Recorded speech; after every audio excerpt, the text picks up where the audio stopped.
wake me up to another good morning, time to go. In Hamburg, Volvo presents its latest model, the all-electric SUV coupe C40. This I know. The electric segment will be the new premium segment, so that will be the growing segment, and I think we are wise if we concentrate on a growing, profitable premium segment, and that's where we are now entering into. Can the new car live up to the classic Volvo virtues of safety, Scandinavian design and utility? Is the newest Swede as good as the old Swedes? But where does the term actually come from? Today, Old Swede is a common word in Northern German usage and stands for appreciative admiration. The saying goes back to successful Swedish soldiers recruited by the Grand Duke of Brandenburg to train his Prussian troops. The stately Vikings were so impressive in their fighting skills and stature that people shouted "Old Swede" in amazement at the sight of them.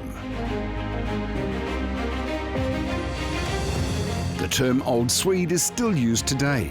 For example, this 220-ton erratic boulder from Sweden now lies on Hamburg's Elbe beach in Blankenese. It was dug up in 1999 during excavation work for the deepening of the Elbe. When the huge lump was lifted to the surface and its true size became visible, the appreciative phrase escaped the captain of the salvaged ship. To this day, it is the name of the largest erratic boulder in all of northern Germany. Durability and robustness, these are certainly also its characteristics. Does the C40 deserve to be called Old Swede? Is it as reliable and safe as classic Volvo models? Very good safety, reduced Scandinavian design, and a particularly high utility value make the Old Swedes popular with families and trendsetters to this day. The C40 is almost identical in construction to its sister model, the SUV XC40. The visible difference is at the rear. As a C40, however, the Swede is only available as a purely electric vehicle with a choice of 204 horsepower or as a dual motor with 408 electric horses and all-wheel drive. Its fjord blue color will be offered for the first time with the 2022 model year. With 408 horsepower, the C40 is a true wolf in sheep's clothing. Its acceleration, 4.7 seconds from 0 to 100. Almost immoral for an optically rather well-behaved family car. At 313 litres, the C40's boot space is just as large as that of the XC40. Externally, the C40 is clearly recognisable as a representative of the Swedish brand. The sweep of its rear end, the coupe-like roofline, was also found on older Scandinavian vehicles. Its SUV design is also fully in line with the trend.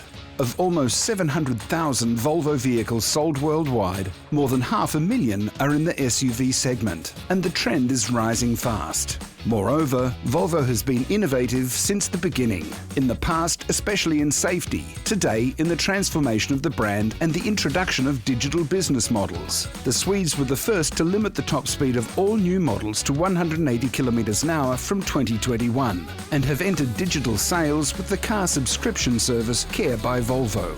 I think it's important to say we are not going to sell cars totally isolated on the web. I don't think consumers are ready for that, picking up in a harbor. I mean, that's not going to happen. The physical delivery will, of course, still happen at the retailers. They have to deliver the car, explain the car, and service it exactly as today. Around 10% of sales in Germany are car subscriptions. But the mechanization of the car goes even further at Volvo in cooperation with Google. Living with an electric car means that you sometimes have to charge on longer journeys. Offering you the opportunity to watch videos on YouTube or other apps in the future allows you to spend the time charging doing something you like. Many elements of the old Swedes have been incorporated into the design, and the Swedes have also remained true to themselves in terms of innovations. But the longevity is likely to suffer under the new technology, simply because modern technology becomes outdated more quickly. On the other hand, you no longer have to buy a car, but can use it for a limited period of time. Mobility is subject to strong change, so Volvo must also move with the times. If you want to buy the C40, you have to pay at least 45,280 euros in Germany for the basic model with 204 horsepower. The SUV coupe is well finished and drives very convincingly. Volvo's good image is also helped by the fact that the world has changed a lot. Performance, innovation and safety have always been part of the old Swedes. All Volvo had to do was stay true to itself.